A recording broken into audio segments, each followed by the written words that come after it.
any skincare on at the minute? So this morning I did do a tiny bit because it felt quite dry, but so maybe it might be better to take it off. Yeah, I'll just do a little cleanse. Yeah, I don't want it to mess with the layers of makeup and stuff.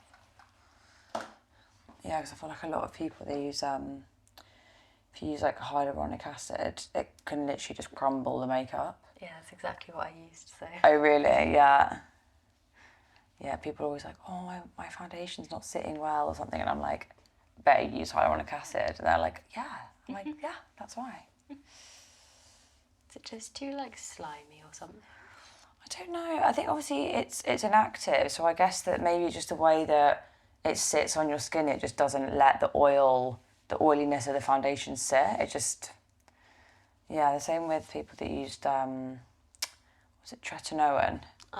That's I think just any kind of like active stuff like that, it just doesn't work with the makeup.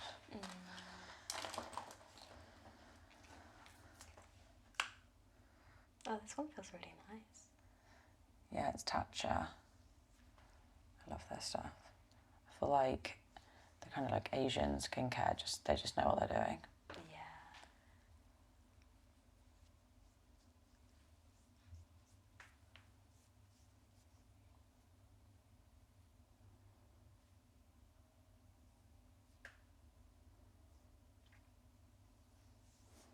I forgot, do you do the brows quite early on? Yeah, so I brush them up first because then you kind of get that like bit fluffier shape, but then I let it dry. So I'll brush them up first and then let the brow gel sit. I feel like if you then put like pencil on top when it's wet, it's just like slides off and it goes like weird. It doesn't sit well. So yeah, I kind of do that first. That makes so much sense. I should do that when I'm doing my makeup.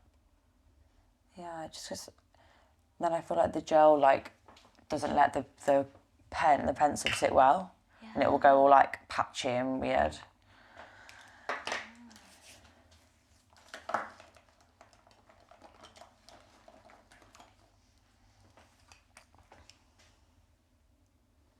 And a cup for me. So are you mainly doing like makeup stuff now, or what other stuff do you do? So one channel mainly does makeup, and then the other is more facials, like basically non-related relaxation. So I've done some massage stuff on there, some more like holistic therapies. So it used to be like this like kind of strange assortment of loads of beauty related things, and now I've tried to split them up a bit. Oh.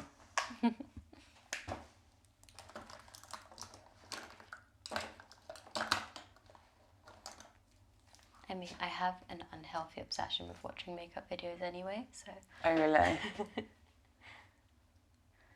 Yeah, it's funny. When I first started doing makeup, because I'm just self-taught, so a lot of it was from YouTube.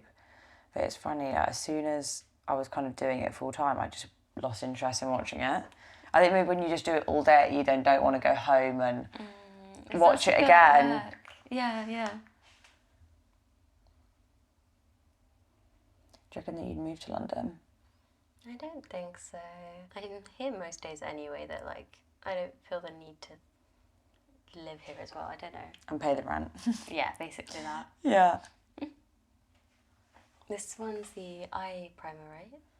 Yeah, so it's just like a base.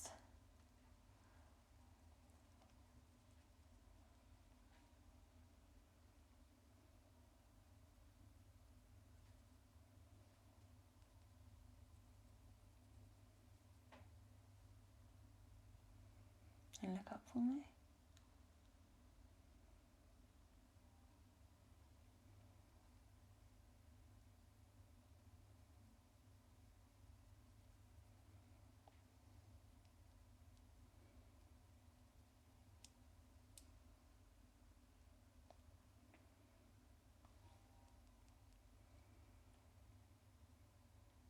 Can you look up for me?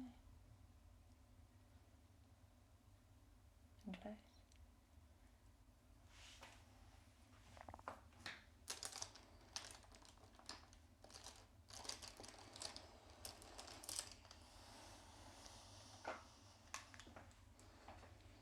Yeah, so we'll do like a brownie and then maybe like a gold shimmer. Or would you rather go more gold or bronzy?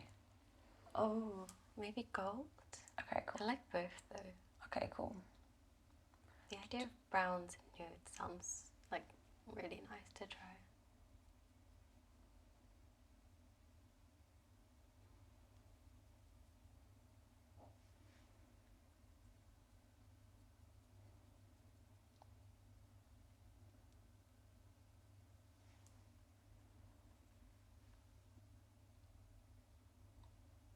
Is it a style you do quite often, like the nude lip and?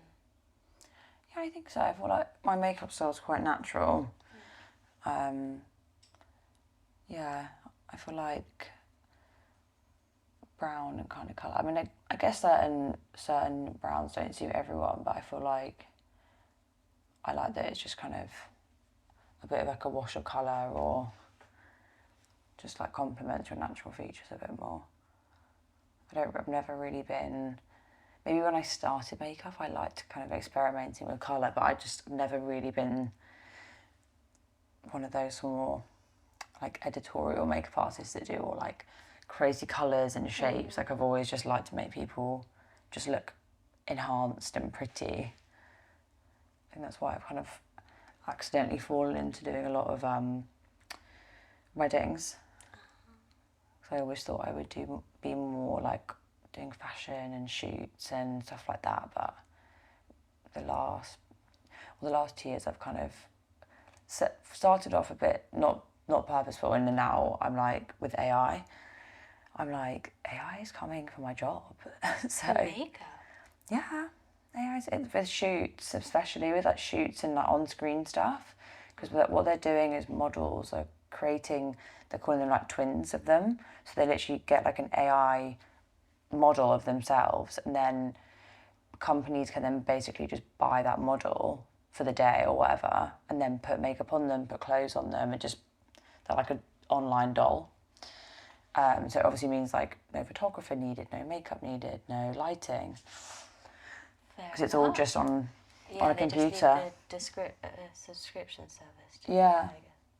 So it just means that, I mean, I think there will still be some campaigns, but I think a lot of e-com and a lot of it will probably be online. So it'll just be like less of those jobs. So that's why I was like, Yeah, I guess the fast fashion is probably one of the first that will fall into that. Well, yeah, so H&M have already started it. Pretty Little Seriously? Thing, even NARS, like makeup brand, did like a full campaign with AI, yeah. So it's not. People not like kind of super angry about that? I think people are, but I think that they're like, this is where it's going to end up. Like people didn't like social media when it first started, and like look at us now. Do you know what I mean? True. It's like anything new. Like in some ways, it will lose a lot of jobs, but it might create other jobs. You know, like I guess that it's just how the world goes, that things change and stuff. But I do think it will probably lose more jobs than it will create, but it will be saving brands money, and that's all they really care about. So That's true. It's all about profit. yeah, so that's why I just was like, if I do weddings, like they're going to be real humans getting married in real life. Yeah, I don't think But hopefully there's no AI weddings. That would be Imagine. that would be a lot. And then I also started doing more like corporate, which I never really thought I would do, but it's actually it's quite easy and they have the money. What do you mean by corporate? As in for like workshops or something, or like what? So a mix. So some of it's been for like, so like for Google, they were kind of filming stuff to show this new software they were doing. So like when they had big conferences, they would film so that people can then like learn it. It's like a Right. yeah. I mean, it's something so over my head, but yeah. And then another like a lot of stuff I've been doing is for big kind of conference like events. I'll do makeup for the speakers who are going on set to speak at the event. So I'll do them before they go on and make sure they're not shiny and their hair's not like a mess. They look put together on stage basically. That's quite cool actually. I've never thought about makeup being needed for professional things like that. Yeah, I mean it was I guess it's something I never really thought I would end up doing, but kind of just fell into it, and it's another, hopefully another way that I won't be made redundant by AI. So That's so good that you're thinking about it this early though, and like realizing the trends, because Yeah, this is the first time I've heard about it. Yeah, so I think that's why I've kind of changed my path a little bit, but I do enjoy doing weddings. I feel like it's so much fun. Everyone's in a good mood, and it's like very girl talk, and you know, it's fun. It's like a fun energy to be around. Much rather that than being in like an office and listen to like Simon about his divorce or something, you know. Oh God, not Simon. Not Simon. Have you ever had a kind of an office job? I still have one. I just Oh, do you? yeah. But You're I don't know. hoping that this will be full time? So people have said that too, because I've done it like what 3 years now, I think, YouTube on the side, and even when my other channel was at its peak, like the highest income, like it was like probably more than double my salary, I still like didn't get this feeling of like I want to do this full time instead. Fair enough. And I think it's because it's like I'm quite obsessive, and I see a lot of things as like this like game mentality of like, oh, I've got to get another upload out, like there's like this like conveyor belt, and that's quite fun to me. But the idea that the views, you could like fixate on them and get obsessed, and that dictates your income, and your rent has to be paid by that. Like it sounds True. So not you feel a bit fun. out of control of it almost. Yeah, whereas an actual office job, it's like the same every month. Even if you work harder, you don't get more money necessarily unless you're in like sales. But Yeah. it's nice and stable. It sounds so boring. No, I mean if you're able to be making like, as you said, like having 2 job salaries but not having to work 2 jobs, like full time, like why not? Yeah, it's quite tiring, but I mean, there's certainly side jobs more tiring than having one's makeup done. Yes, definitely.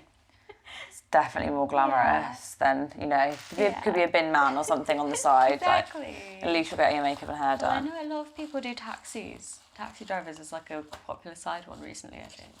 Is it? Yeah, it's Like really... on Uber and stuff? Yeah. I had a lot of taxi drivers mention that.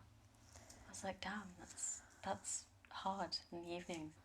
I know, I feel like I will at one point have to like deal with driving in London, and I'm like really dreading it. I mean, London's okay to take the train to most places that will get a new. Well, that's why I don't have like I do drive. I just don't have I drive it in London because I'm just like, what's the point?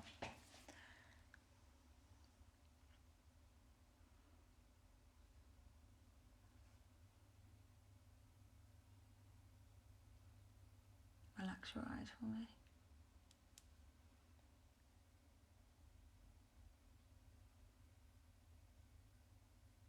And open for me, and look this way.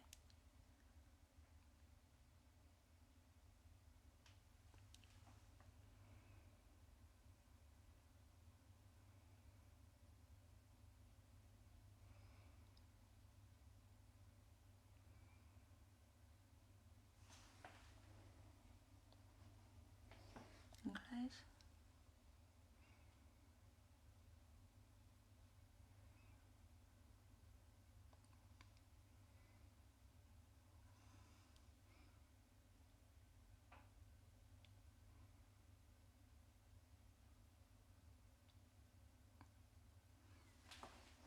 Open for me.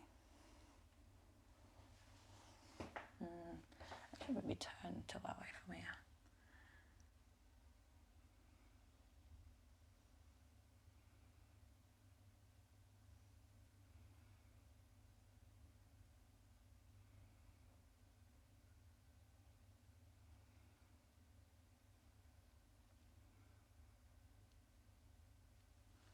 And open. And other side.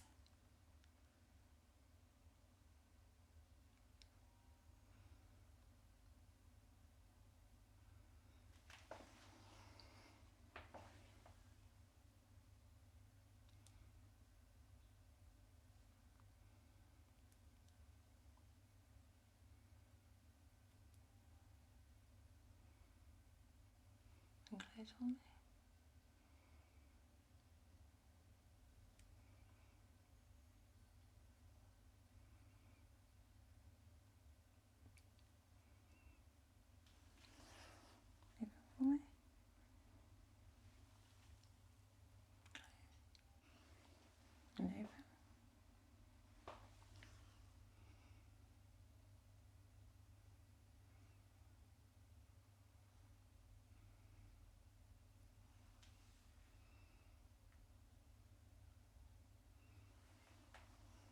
Coming towards me.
Look at me.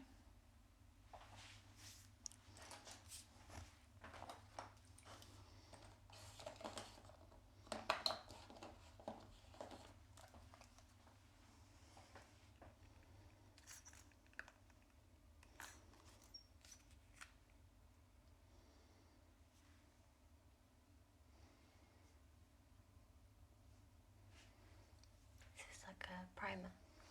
Yeah, I'm gonna put on the NARS primer.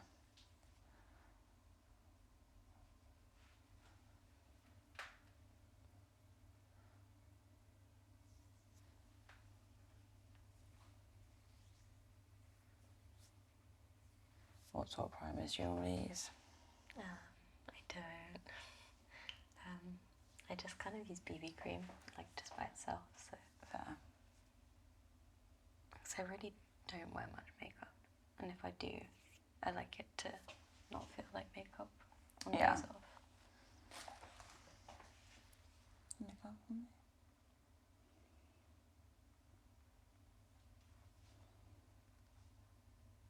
Is a primer, is it like really necessary? Like I never know. Like I don't really understand what it does.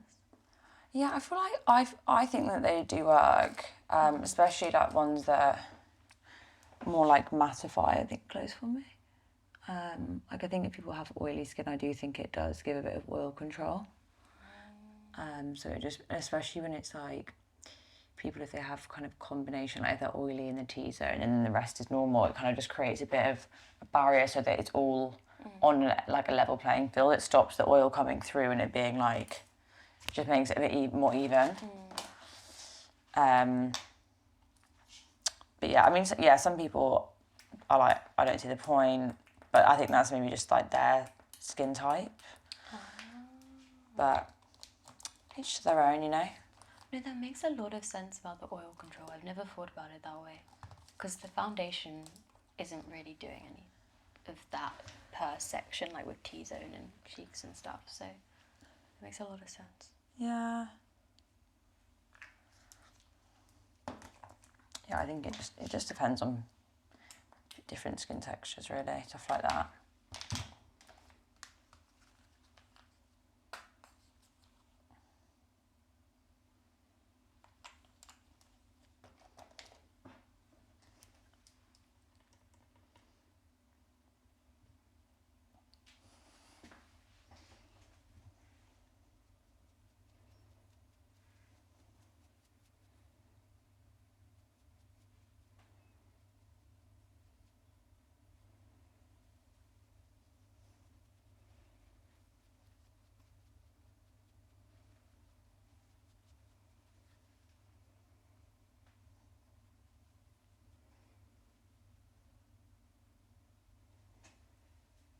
You had your makeup done and filmed and you've like not hated it.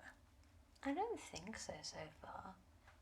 I think if I did a super creative one, like something really out there, I might be a bit more comfortable with it. But if I think of it as like playing dress up for like that, then I'd be fine, I think. Yeah. I just feel a bit more embarrassed, I think. You feel this isn't me. Yeah, but I haven't had any yet where I've been like, nah.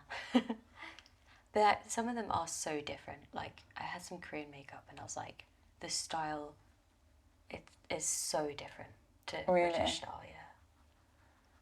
What kind of things make it different? Like the skin or the way they do your eyes or? Oh my god, that's a really good question. I think the skin, there's so much time spent on the skin. Okay, like foundation or like skin prep? Skin prep and foundation both seem to be taking like half the session. Oh, really? I do think my skin looks really good afterwards, but I don't exactly know why. Like, I guess it's just really moisturised. Ah. And then I think the lashes are different, like a lot smaller, and they take a lot longer. But I guess it depends on the makeup artist. Like, I've just because I've had a few Korean makeup artists doesn't mean like all of them are like that. But yeah. seem to be the differences I've seen. Ah. Yeah.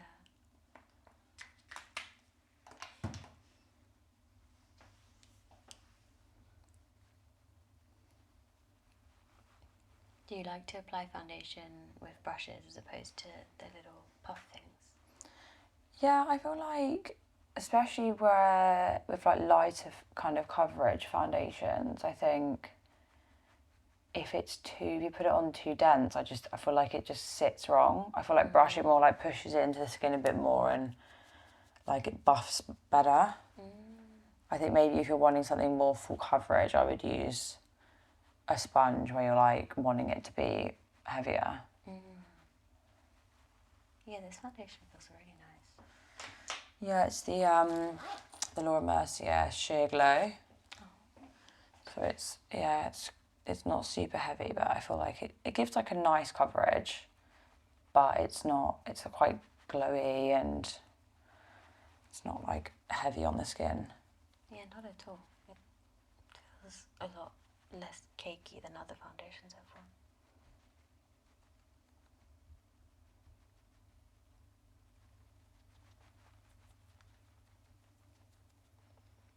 Is it ever quite hard to work out someone's shade on the spot?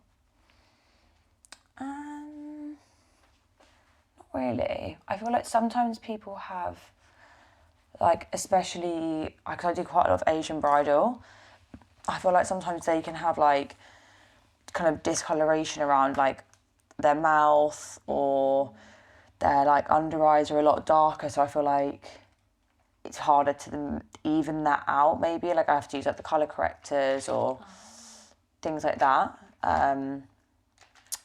But yeah, I feel like that's probably the only thing, just because then like you're then trying to make sure it all like, ends up looking even afterwards and yeah. I guess also like some people, when it's like if they've fallen into makeup anyway, they already have an artistic eye. I guess I don't know if that's an assumption, but like I think I'm quite bad at seeing like the kind of like, oh, this person has some redness in their skin, or this person's skin is... But I think you kind of just get that from like doing the job. You kind of just start to like pick it up and understand like how your foundations, like, because also some like if you looked at the outside of it, you wouldn't think it's like it would look that colour on. So I feel like you also learn like your kit better, and then you learn like people's skin tone. Like you kind of, it's just, yeah, practice makes perfect, I guess, isn't it? That's true. Yeah, because I guess you've got the same products, and then you, over time, know which ones fix certain issues.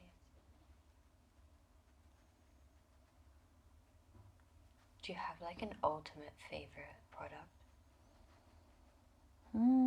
That's a tough one. Favourite product? I would say maybe something that I've always had in my kit, because I feel like I really chop and change my kit, but I would say I always have the Laura Mercier powder. that's something that I've always carried. I've always really liked that. I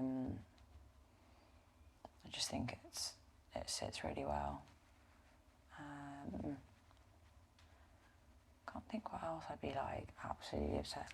I would say maybe something I've always liked is the Anastasia brow pencils. Like their brow stuff's always been good. But otherwise I feel like I'd like mix it, because I get sent a lot of makeup, which is nice, so I feel like I'll be like, oh, I prefer that, or you like chop things in and out. Oh, I'm jealous. I know, it's definitely a perk. Yeah, I'm very lucky. And it's nice because I feel like I will try brands I wouldn't like necessarily have been drawn to. Like I got sent stuff by Kylie Cosmetics, and I was like, okay, like obviously a lot of hype, but it's not something that I would have naturally gone to. Yeah. But I was like really impressed. Oh. And like her like blushes are really nice, the concealers are nice. So yeah, sometimes you can sort of surprise yourself, which is nice. I wouldn't have like gone and bought that, but actually I quite like them. Yeah, I guess it depends on, when it's with celebrities, it's like they can afford to employ really talented people to make stuff, I assume. So yeah, I think that I'm always a bit dubious of like celebrity brands, because I'm just like, you're literally just putting a label on things and trying to like flog it. Yeah. So I'm a bit yeah, I guess I it's wouldn't. the whole what you're supporting kind of aspect. Yeah, and also just like, why would that be any better than like a L'Oreal product, which have been doing it for like 50 years? Like it's also just like, what expertise have you really got other than like you're sticking a label on something? So yeah, to get sent it and be like, I'm actually quite impressed. I was like, because other ones I don't. Yeah, because I feel like, I guess I like Makeup by Mario stuff, but because he is an actual makeup artist. Yes, that's, I guess, quite different, where it's like a makeup celebrity almost. Yeah, because I feel like he knows what's up. Like he's done the job, whereas. Or I guess Charlotte Tilbury is a similar kind of vibe. Yeah, I guess she's only really become famous from her brand though, because she did before that she worked on like Tom Ford's beauty range, and then that's when she made her own after doing that. So she was just like, she worked in makeup, but she wasn't kind of famous off it. But I think her brand made her famous. Oh. That must be nice. Yeah. See, my like worst nightmare is to be famous. Really? Yeah. I've always hated the idea of being famous. I guess you can't go out like on a day off where you just want to be like really like off mode. Yeah. If someone recognised you, that would be horrible. Like. Yeah, I feel like I'd find that quite claustrophobic. Like not being able to just get up and go get a coffee, or go out for dinner and not have to worry about people seeing you, or if you're in a bad mood, you have to like be nice, because then you don't want people to be like, oh, she's a bitch, you know? Like they could say anything about anything. Yeah. I think there's different levels of fame as well. They're like, I guess for that level, it's like super, super famous, like celebrities. And Yeah, you've true. got like really minor celebrities, and then under that, there's like, oh, I've seen this person on the internet kind of level. Yeah. I think all of them probably like, they come with the bad side, but. Yeah, just even like online, like just the trolling and stuff, like people are just. Yeah. Like even if you're not super famous, people will still just absolutely hammer you. It's like, I just couldn't be bothered. I'd like the quiet life. I like to be chilled. I like to be able to get on with what I want to do. I don't want to get these people messaging me or whatever. I think there is a fear, like there's a lot of assumptions that can be made, especially on YouTube as well, where like, oh, well, she clearly thinks this or she believes this, and it's like, did the person themselves say that? No. Yeah, there's a lot of twisting. Yeah, just because of how something can turn out, or, yeah, I don't know. I think I'd also, I feel like I would probably be cancelled within like 5 seconds. I'm a bit controversial, to be honest. I always worry I'll say something silly and it will stay on the internet, so I just try like just not speak too many opinions and just ask questions. Smart, very smart. It's hard though because I am quite chatty. Like, Look up for me. like even with AI just now, I was like, ooh, should I voice everything I think about AI? And I was like, no, hold it back.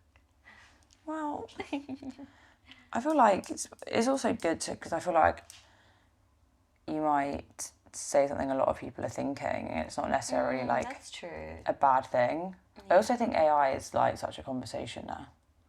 It's just because it will change a lot. It's not just like with my job, with like a lot of people.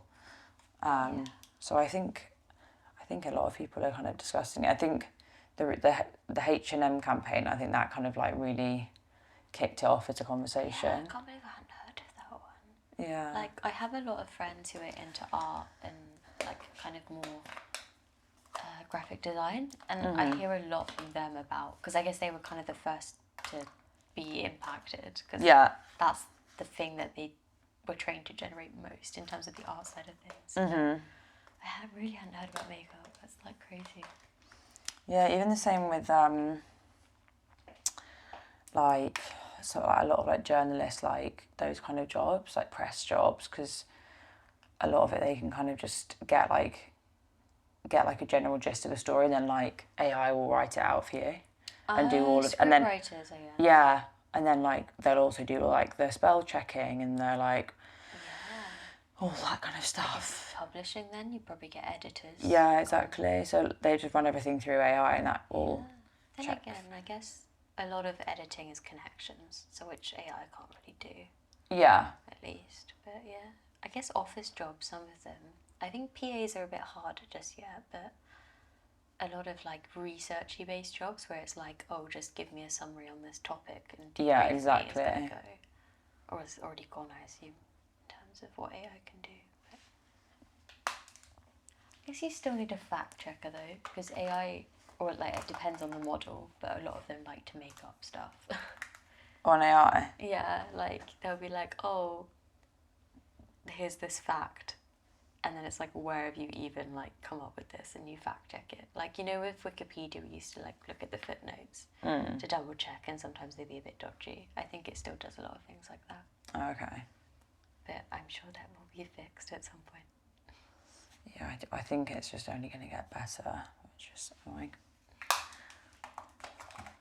Weddings would never go though. Like weddings, like that. Well, yeah, that's why I timeless. Yeah, that's why I went into. I was already doing that, but I think I kind of found this niche of Asian brides that want more English makeup style, but want someone that can do their skin tone well. And it's like kind of this weird niche I'm in of like natural Asian bridal. That's so interesting. Because, yeah, not all of them want the more like classic Asian bridal, which is quite heavy and like lots of foundation and red lipstick, and because they're like, I don't wear makeup, so I'm gonna look like a completely different human walking down the aisle with like red lip. My husband will be like, who is she? Is this Asian bridal as in like mainland Chinese kind of, or no, more like Indian and Pakistani, like kind of South Asian. Look up. I didn't know they did red lips on the day. Yeah, because their like traditional outfit is red for a bride, so they normally do like a red lip and then like red dress. That's like the wedding colour. Whereas a lot of them are like, I've never worn a red lip in my whole life. I'm gonna look weird. It's very bold, I think. Yeah, I mean, I've done a few like city brides that have done a red lip, like they've done like a vintagey look. I'm like, that looks quite cool. Like a vintage kind of like dress, and then like together. Yeah, it fits, but that's probably more their natural style anyway, so that's like their thing. Look up for me.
Do you tint your brows? No. Oh, they're just like a bit like naturally darker than your hair. I mean, I dye my hair, so. Got you. But I haven't touched the brows, which is, they are a bit out of shade with my hair. I mean, I feel like most people have their brows darker because I feel like you need a bit more shape on your face. That's true. I do like it sometimes when, like, I guess using brow pencil or gel, they're a bit lighter, and I think it's quite a cute look, but I've yet to actually buy one myself that I like, so.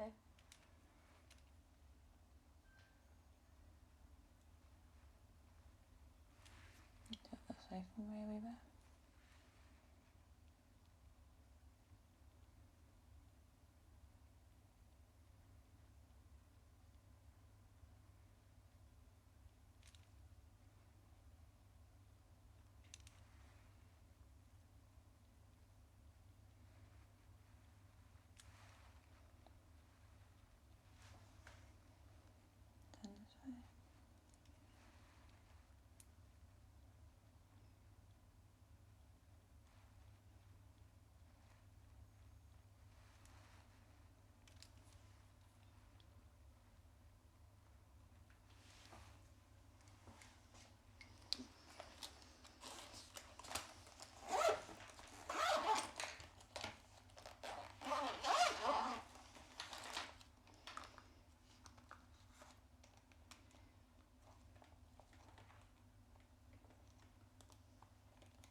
this way for me.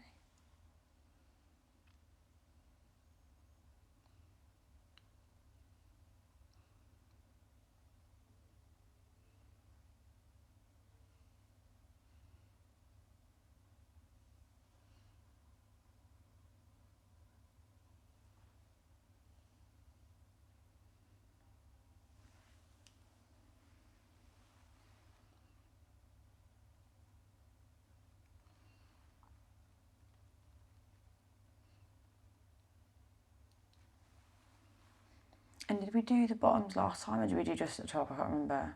I also can't. So I did just like a little bit on the bottom. Maybe a tiny bit. I think, Yeah. Yeah. And a couple me.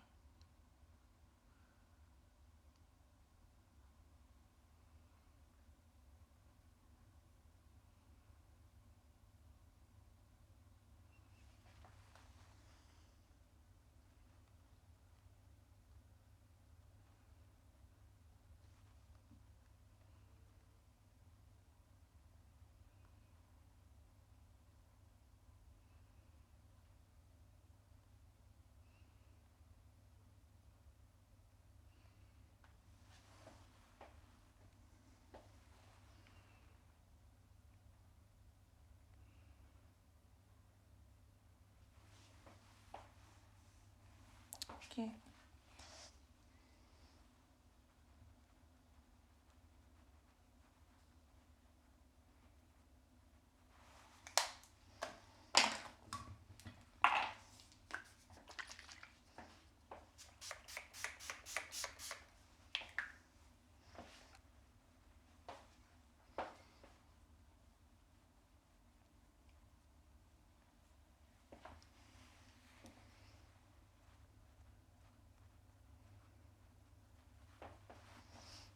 Okay.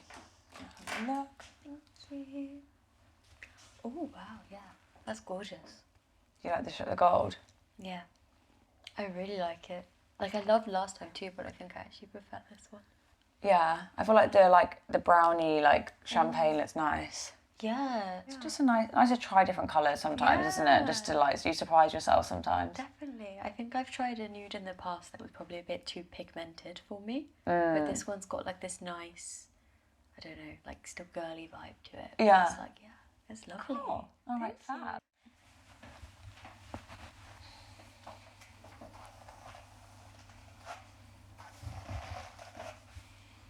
How long have you been dyeing your hair for?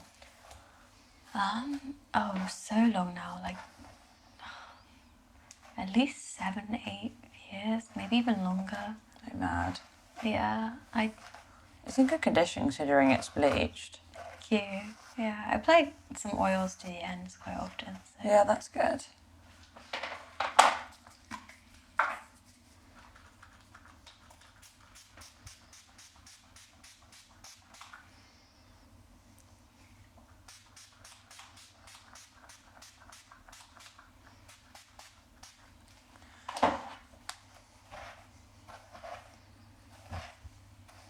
Just lathering you in heat protection.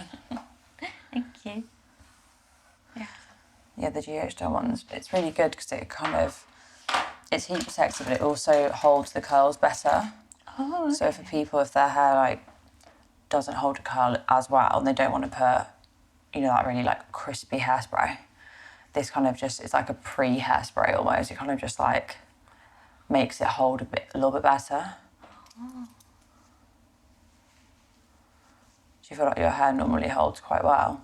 No, I'd say the curls can fall quite quickly. Okay, well hopefully that will help a wee bit. Yeah.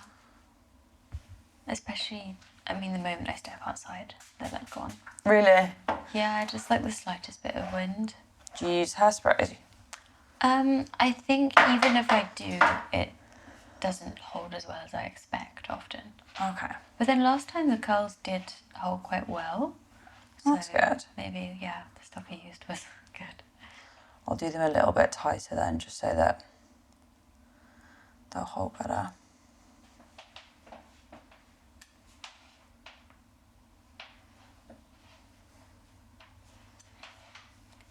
Yeah, it's one of the biggest things I worry about of my wedding day is how I'm gonna get my hair to hold the curls all day. I mean, there's a lot of like products you can kind of blow dry into hair that it doesn't make it feel very nice, but it makes it look nice. So I guess if it's just for one day, it kind of doesn't matter. Yeah. So would you definitely have your hair down, do you think? Would you not have a hair up look? I'd probably have half up, half down on a day, but I definitely want it curled. Yeah. Because it looks more put together that way and like girly. But whether my hair would actually hold the curls until the evening is like my biggest worry. Got you. Do you reckon the wedding's on the horizon? Oh yeah. Sorry, we're engaged now, by the way. Oh, you didn't tell me! Sorry. Yeah, I do this weird thing where I still keep calling him my boyfriend. Yeah, because you're saying boyfriend. It feels really weird to just be like, my fiance. Like, it feels like a bit like, I don't know. I don't really like the word fiance. Yeah, it feels just a bit too much. And so I just keep saying boyfriend so I don't feel awkward. And then I was like, yeah, but he's also not my boyfriend, really. I don't know. Future husband, let's call him that. My future husband. Yeah, my future husband. But then it also sounds like I'm just like manifesting. Yeah, manifesting. In my dreams. Yeah. So we got engaged in January. Oh, where did you get engaged? In Japan, yeah. Oh, cute. While we were on holiday, which was lovely. But we've been looking at venues and stuff, but honestly, the dates are all a bit up in the air right now. Like, even though we're quite close to choosing our venue, but I think we're more thinking like, oh, is it May next year or May the year after? Oh my God, don't have a 2-year engagement. Really? No, I would highly not recommend that. Or just your life too long?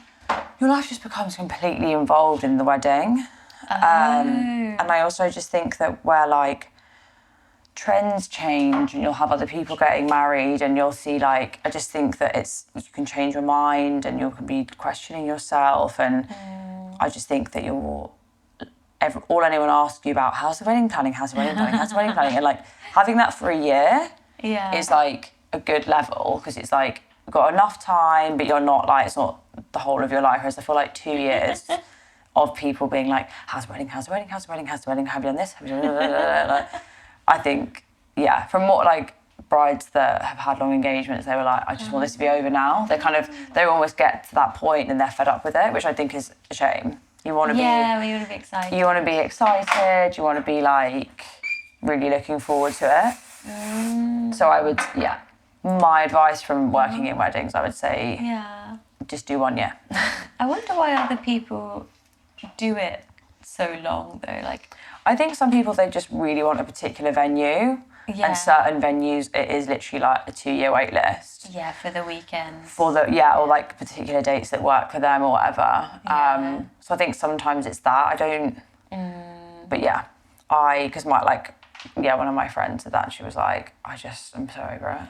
And I was like, I just wouldn't want to feel like that. I'd want to be like, I'm excited, I can't wait. Like, I actually think my issue with leaving it longer would be close to the opposite, where I'm like, oh my God, I've got ages. Like, I don't need to get ready yet. And then you're suddenly like, shit. Yeah, I'd leave it so last minute and then be like, oh yeah, crap, I had a wedding soon. Yeah. But I don't know. I think the main reason we were thinking about stretching it out, well, more on my part, he's more like, oh, let's get married tomorrow if we can, like, but just like the legalities kind of thing. Yeah. Mine is more like, oh, I kind of feel in my head like if there's something like clear cut like marriage, like everything after it is like, that's like the milestone. And then like afterwards it's like our life together. Whereas like I'm still living my life right now, and there's less like, not that anyone would judge me if I got married and then wanted to like travel by myself, but like there's a lot more like baggage there. Whereas I don't think so. Yeah. But I was just like, oh well, I think that people can. I could travel still, and. Oh my God! I think that people like are writing their own like marriage like laws now. Like I feel like there isn't that kind of thing of like, oh, once you're a married woman, you're in the house and you're cooking and you're cleaning and you're immediately like having 10 kids. I don't think people. I think that's what I'm scared of. Yeah, but I think that's like I think often you kind of go off like what you've seen, and I guess that is like an older style of marriage. But I think if you're not that type of person, then like, married couples can I don't think it will change your relationship or the dynamic in that way. I don't think you'll be losing or sacrificing things at all. I feel like, I think being married won't change anything for the worse. I think it'll just make it better. Oh, lovely. Yeah. I guess you do see a lot of brides, so you know your stuff. Yeah. I also just feel like, I guess from speaking to a lot of brides, like even ones that are, you know, like religious and it's a traditional thing, like even they're like, oh, I don't want to do that tradition. I don't care about it. I'm not going to do it. Oh. I feel like a lot of people are a bit more, there isn't that rigidness to weddings, I think, that there used to be, or, you know, marriage is seen a certain way and you've got to be a certain wife and husband. It's just like, what's the difference from being a girlfriend to like a wife? There isn't like, you're not going to suddenly act like a different human or treat him better or worse. So it's, I think it's just committing to each other. I don't think that you're then going to be like, oh, I've got a whole new personality as a wife. I can't travel. I can't go out. I can't drink. I'm going to have kids every day. Like, do you know what I mean? I feel like... Yeah. I think that is the image I have a bit of like, oh, I'm responsible now because I might be becoming a mother or like... But how old are you? How old am I? 27. Oh, hun, don't have kids till your 30s, at least. At least. So my brain does that glitch where it's like, I genuinely forget how old I am. Lol. I'm like just 30 and I'm like, yeah, I'm still 29. I'm in denial. It's the COVID years, like... Yeah. They didn't exist. Yeah. No, I did a campaign and honestly like stuck with me. It was maybe 2 years ago and it was for like a baby brand, like kind of baby clothes and stuff, and they used real mums and real babies. And they were all obviously kind of small babies, and all the mums, like every single one of them, like individually, like not in a group setting where they were agreeing with each other, like all of them were like, wait as long as you can, like do it once you've travelled everywhere you want to travel, do it once you've like gone to all the different restaurants, like had all your spontaneous dates or your lie-ins on a Sunday, like being able to do all those things, like do everything you want. So that's what has always stuck with me, that all of them said the same thing, like wait. It's like a before baby bucket list kind of thing. Well, like I guess just like there's no rush, like once you've had a baby, like that's it. So it's like if you're unless it's sort of like a body clock thing, which obviously is such an annoying thing for women, honestly. But I mean, yeah, but like a lot of them were like sort of 33, 34 and they were like, I could have gone another few years, but like my body wouldn't let me, but I'm happy that they're like, I feel like I've done a lot of what I wanted to do and career-wise and all that stuff, so yeah. Oh, so it was the like mums in their 20s still that were saying you should have waited, kind of. Well, even, yeah, like it was a complete mix. Like some of them were younger, like one girl, bless her, she'd had one baby, so she was like 20, maybe like 26, and she'd had one baby, and then basically it's like the most ridiculous thing. Actually, we're doing half up. Are you doing half up like all the way back or like in like a parting? Do you just like it all the way back? Oh, in a parting probably. Okay, and do you like it kind of like here or do you like it a bit higher? I honestly don't have a preference. Okay. Yeah, there's one girl, so she just had a baby, and then basically when you've just given birth, you're like extremely fertile, which makes absolutely no sense. Oh. Yeah, you're like your most fertile when you've like just given birth, which is just lovely. Wild. So she got pregnant like literally 3 months after giving birth, so she had 2 babies within like a year. Oh, I guess they grow up as like close siblings, but... Yeah, but can you imagine having like a newborn whilst you're pregnant? What I find insane though is that people have like toddlers and then want another small baby. And it's like, how can you do that both at once? Yeah. Like,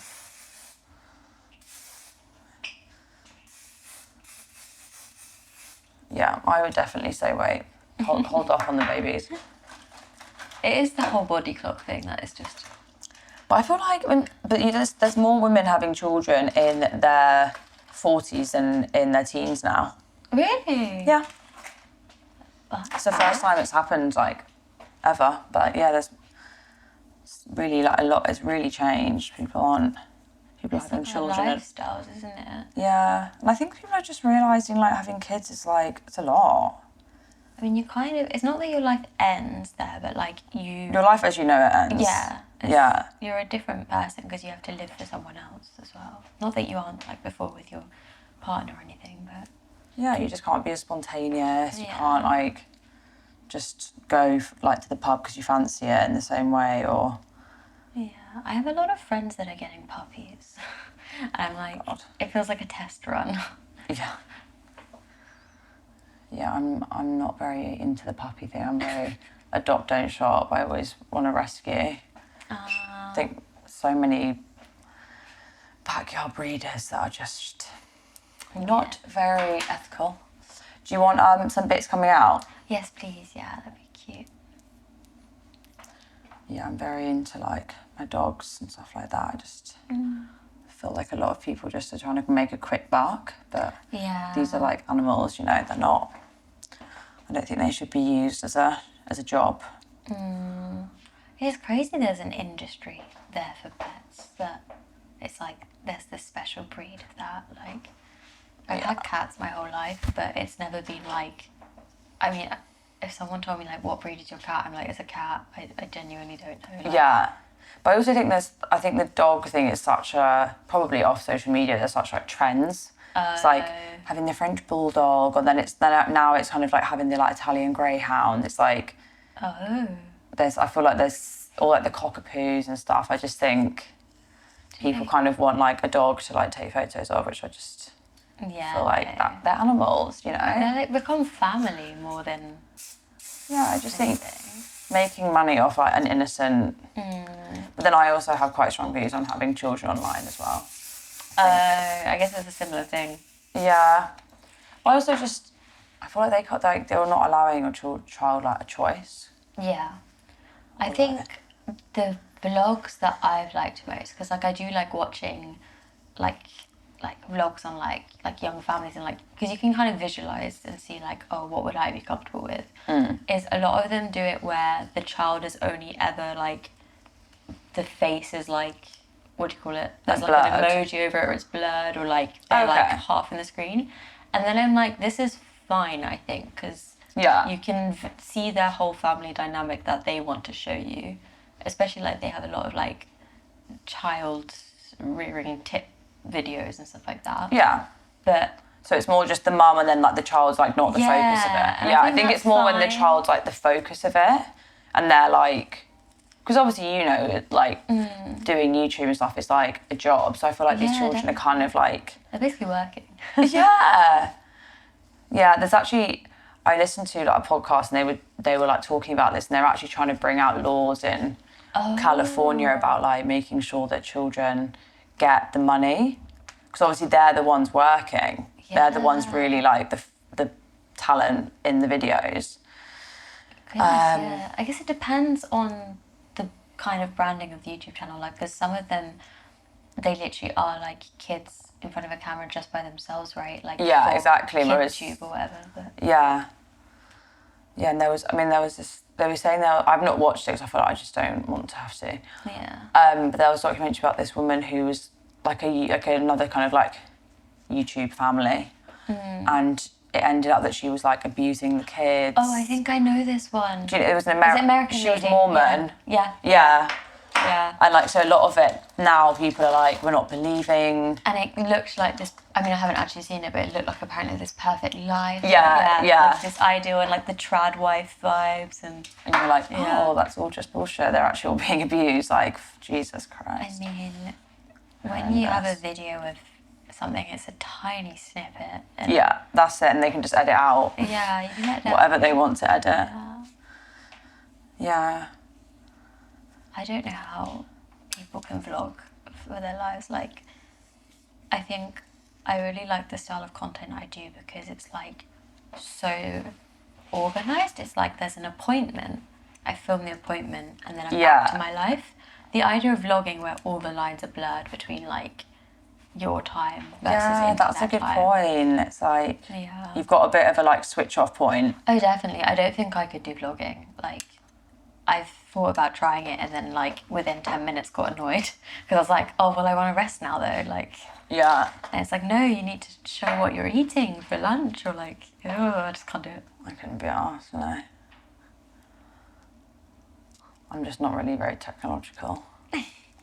Yeah, I think it's hard to probably have a camera out and about. It's a completely different skill to Yeah. like filming like shoots and on the spot and.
Okay, cool. Oh, thank you. Well done. Thank you so much.